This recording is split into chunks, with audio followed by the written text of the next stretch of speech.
So I've been seeing a lot more like touring productions of Broadway shows, and so I'm getting my theater bug again, which hasn't really been there for a while, so it's been very exciting. So I've been dipping my toes into nonfiction theater, just kind of learning more about different plays, different musicals, how they came about, and this is called The Great White Way by Warren Hoffman.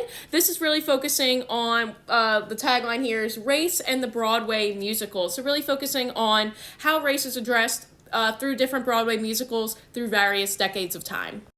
So we start off with like really early Broadway shows like back in the 30s and the 40s, kind of like what started the musical and how that was. We talk a lot about like how back then musicals like Oklahoma just kind of pretended like there wasn't any other characters besides the main characters who all just so happen to be white, kind of ignoring like the American Indians or black characters are just kind of referred to as caricatures, and how essentially race is addressed throughout other musicals, like how a chorus line, which is actually a really big section in this, how they do mention race, but they still kind of put everyone on this platform of like, no, but everyone is the same. Just tell me your story, tell me who you are, and how that represents you and means to you. And just really going up until Hamilton was the last musical that they mentioned in here.